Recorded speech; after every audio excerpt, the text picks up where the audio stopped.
Hello students, welcome to our channel Know Things, Know More, Grow More. आजचा आपला topic आहे quadrilaterals अर्थात चौकोन. चौकोन हा देखील खूप इम्पॉर्टंट असा बेसिक आपला जिओमेट्रीचा पार्ट आहे जो सर्व मुलांना यायलाच हवा किंवा त्यातले सगळ्या बेसिक कन्सेप्ट तुम्हाला माहीतच असायला हवेत. चौकोन जसं नावातच आहे त्याच्या मराठीमध्ये बोलायचं झालं तर चौकोन म्हणजे चार कोन असलेली एक आकृती. तर चार कोन असलेली आकृती ही कुठल्याही प्रकारे असू शकते. तर चार कोन अर्थात त्याला चार बाजू सुद्धा असणार आहेत. तर साधारण या पद्धतीने आपल्याला कोणताही चौकोन जो आहे तो बघायला मिळेल. ठीक आहे, त्याला चार बाजू त्याच पद्धतीने चार कोन देखील असतात. तसेच चौकोनाला अजून काय असतं तर चौकोनाला कर्ण असतात जे की अशा पद्धतीने चौकोनाच्या आतमध्ये आपण काढू शकतो. ठीक आहे, तर साधारण असा चौकोन आपल्याला दिसतो. तर या चौकोनाचे म्हणजेच क्वाड्रिलॅटरलचे काही टाइप्स आहेत, प्रकार आहे आणि त्या प्रकारानुसार त्याचे गुणधर्म सुद्धा वेगवेगळे असतात. तर आजच्या व्हिडिओमध्ये आपण या चौकोनाबद्दल सर्व बेसिक कन्सेप्ट समजून घेणार आहोत. चला तर मग विनाविलंब आजच्या व्हिडिओला सुरुवात करूया. तर या चौकोनामध्ये सर्वात पहिला आपण जो प्रकार घेतोय तो आहे स्क्वेअर म्हणजेच चौरस. चौरस हा एक साधा चौकोनाचा प्रकार आहे ज्याच्यामध्ये तो दिसताना एकदम अशा पद्धतीने दिसेल. ठीक आहे, सरळ असा हा चौकोन असतो. सरळ मी यासाठी बोलतोय कारण तुम्हाला पुढे जाऊन आता चौकोनाचे जे प्रकार दिसतील त्याच्यामध्ये अशी आकृती तुम्हाला दिसणार नाही पुन्हा, म्हणून हा सरळ आहे. सरळ दोन तीन प्रकार येतात अजून, ते बघू आपण पुढे. तर सरळ यासाठी किंवा या अर्थाने की इथे त्याचे चारही कोन जे असतात ते राईट अँगल असतात म्हणजेच 90 अंशाचे असतात, त्याला आपण लंब असं म्हणतो. ठीक, त्याच पद्धतीने याच्या चारही बाजू ज्या असतात त्या इक्वल असतात. इक्वल याचा अर्थ कॉन्ग्रुएंट असतात. तो चारही बाजू या एकरूप असतात. त्याचबरोबर ह्याचे जे कर्ण असतात हे कर्ण परस्परांना दुभागतात. याचा अर्थ हा जो पॉईंट असेल इथे तो या DB आणि AC या दोघांचा मिड पॉईंट असणार आहे. म्हणजे जर आपण इथे हे लिहायचं म्हटलं तर आपण असं म्हणू शकतो इथे की जी साईड AB आहे ती इक्वल आहे BCला, तीच इक्वल आहे CDला, तीच इक्वल आहे ADला. या पद्धतीने चारही साईड इक्वल असतात.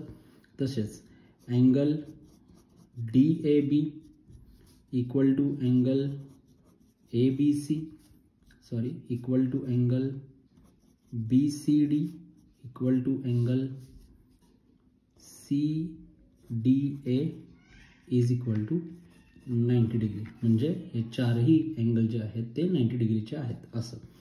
त्यानंतर ही जी DB आहे किंवा आपण असं म्हणू की DB जो आहे तो 2 × DM किंवा 2 × MB म्हणजेच हा जो MB आहे किंवा DM आहे याच्या दुप्पट नेमका आपण DB घेऊ शकतो. हा एक आपला काय झाला हायपोटेनस, म्हणजे त्याला आपण डायगोनल म्हणतो. ठीक आहे, याच आकृतीमध्ये तुम्ही जर बघाल तर तुम्हाला एक काही त्रिकोण पण दिसतात, ट्रायंगल. तर ते ट्रायंगल कुठल्या टाईपचे आहेत तर ते आहेत आपण म्हणतोय राईट अँगल ट्रायंगल. मग याच्यामध्ये तुम्ही पायथागोरस थेरम यूज करून सुद्धा हे एक्झाम्पल सोडवू शकता. ओके, त्यानंतरचा दुसरा जो टाईप आहे त्याचं नाव आहे रोम्बस म्हणजेच समभुज चौकोन. समभुज चौकोन म्हणजेच काय तर रोम्बस. तो ही साधारण असाच दिसतो, परंतु त्याचे फक्त त्याच्यात आणि चौरसामध्ये एकच फरक आहे. तो म्हणजे की याच्याही चारही साईड इक्वल आहेत, बट याचे चारही अँगल जे आहेत ते फक्त राईट अँगल नाही आहेत म्हणजेच 90 अंशाचे नाही आहेत. बस एवढाच या दोघांमधला फरक आहे. बाकी बऱ्यापैकी सगळं सेम आहे. ओके, त्यामुळे साईड इक्वल आहेत. हे जे डायगोनल्स आहेत ते सुद्धा एकमेकांना बायसेक्ट करतात, बट इथं तो 90 डिग्रीचा अँगल बनवतात. ठीक आहे, बाकी कुठेही 90 डिग्री नाही आहे, फक्त डायगोनलनी एकमेकांना इंटरसेक्ट करून जो अँगल बनवला मध्ये तो राईट अँगल आहे 90 डिग्रीचा आहे. याच्यामध्ये पण आपण असं म्हणू शकतो की सपोज हा PQRS आहे तर याचे पण साईड ज्या आहेत PQ is equal to QR is equal to RS is equal to PS. चारही साईड त्याच्या इक्वल आहेत. तशाच जे आपण इथे म्हणतोय हा राईट अँगल तयार झाला आहे. म्हणजे तुम्ही इथे बघा 4 तुम्हाला राईट अँगल ट्रायंगल दिसतील. हा PMS, PMQ, QMR, RMS असे 4 राईट अँगल ट्रायंगल दिसत आहेत. त्यावरून आपण हे एक्झाम्पल पण सोडवू शकतो.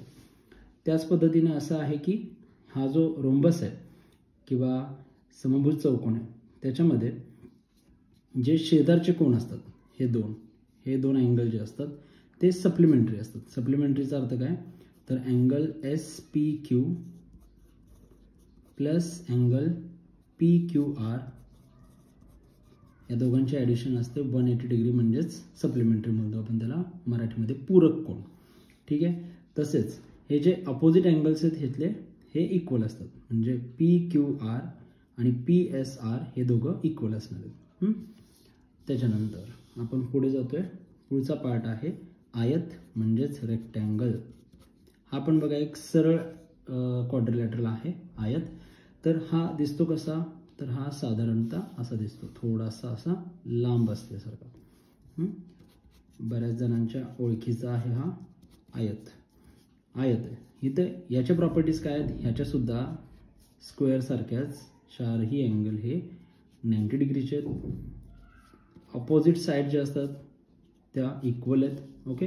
याच्या आपण प्रॉपर्टीज कशा लिहू शकतो बघा की त्याचे 4ही अँगल म्हणजेच पहिल्यांदा आपण लिहूयात अँगल. तर angle DAB is equal to angle ABC is equal to angle BCD is equal to angle CDA is equal to 90 degree. Okay.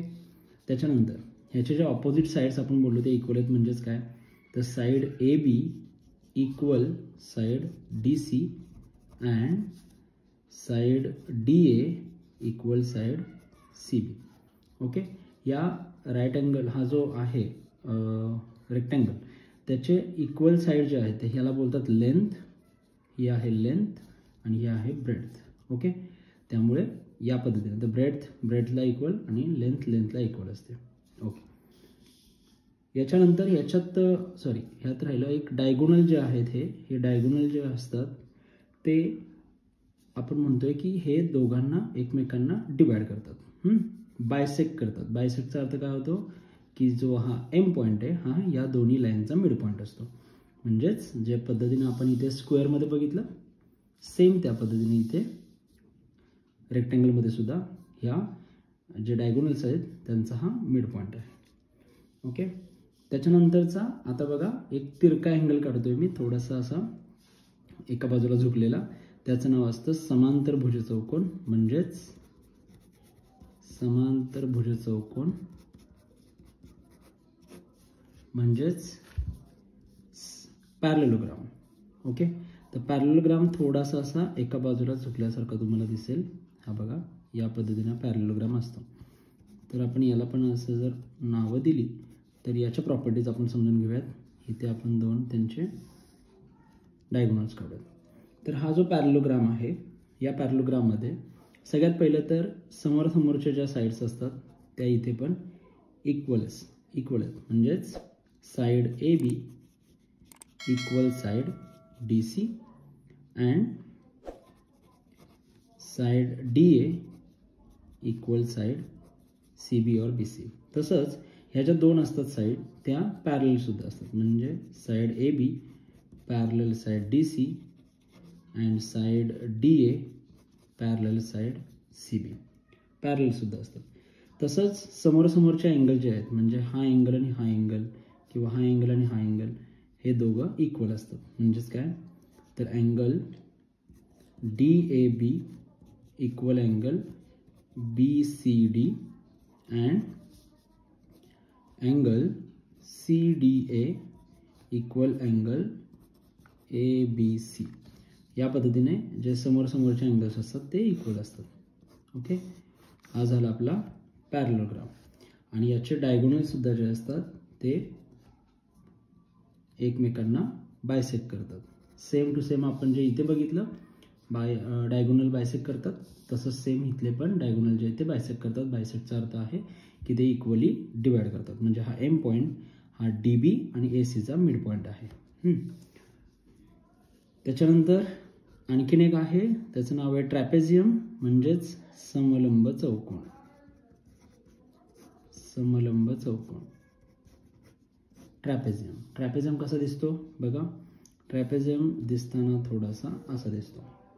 Okay, हा पण काय क्वाड्रिलॅटरल सरळ नाही आहे, थोडासा वेगळाच आहे. सपोज याला पण आपण नाव दिले, तर याच्या प्रॉपर्टीज समजून घेऊयात. हे त्याचे दोन आपण काय काढू, येस डायगोनल काढले. तर ट्रॅपेझियममध्ये बघा, ट्रॅपेझियमचे जास्त प्रॉपर्टीज नाहीत. हे बघा, यातली ही जी जोडी आहे, ही एक म्हणजे ज्या सरळ आहेत आपण म्हणूयात की त्या थोड्याशा पॅरलल दिसतात बघा. म्हणजे इथे एक जी पेअर आहे ना, साईडची एक पेअर ती पॅरलल असते. म्हणजे SR जी आहे ती पॅरलल आहे PQला. आणि यामुळे काय होतं की हा जो SP आहे आणि RQ आहे ते काय असतात, थोडेसे इक्वल आहेत, कॉन्ग्रुएंट. म्हणून इथे म्हणतो आपण की SP ही कॉन्ग्रुएंट RQ इक्वल RQ. बस एवढ्याच याचे प्रॉपर्टीज आपल्याला आहेत. तर हे प्रॉपर्टीज इम्पॉर्टंट आहेत खूप याच्यासाठी. तुम्हाला यातला कुठलाही एक क्वाड्रिलॅटरल येतो आणि त्याच्यावरती तुम्हाला क्वेश्चन्स असतात, ते तुम्हाला सॉल्व करता आले पाहिजेत. ठीक आहे, बघा आपण पहिल्यापासून बघितलं तर इथे आपण बघितलं पहिल्यांदा स्क्वेअर म्हणजे चौरस, त्याच्या प्रॉपर्टीज बघितल्या. समभुज चौकोन, नंतर बघितलं आपण आयत म्हणजेच रेक्टँगल, समांतरभुज चौकोन म्हणजेच पॅरलेलोग्राम आणि समलंब चौकोन म्हणजे ट्रॅपेझियम. याच्या आपण प्रॉपर्टीज बघितल्या. आता त्या जे क्वाड्रिलॅटरल्स आहेत त्यांचे आपण एरियाचा फॉर्म्युला बघूयात. सो जो स्क्वेअर असतो त्याचा एरियाचा फॉर्म्युला काय आहे, तर त्याचं एरिया A क्षेत्रफळ बरोबर तो असतो त्याचे जे काय बाजू आहे त्या बाजूचा वर्ग, हा त्याचा एरियाचा फॉर्म्युला आहे. ओके, त्याच्यानंतर जो आपला रॉम्बस आहे म्हणजे समभुज चौकोन, तर त्याचे जे सूत्र आहे एरियाचं ते आहे की 1/2 म्हणजे 1/2 गुणिले जे त्याचे डायगोनल्स आहेत त्यांच्या लांबींचा गुणाकार. म्हणजे इथं लिहितो मी डायगोनल्स म्हणजे कर्णांच्या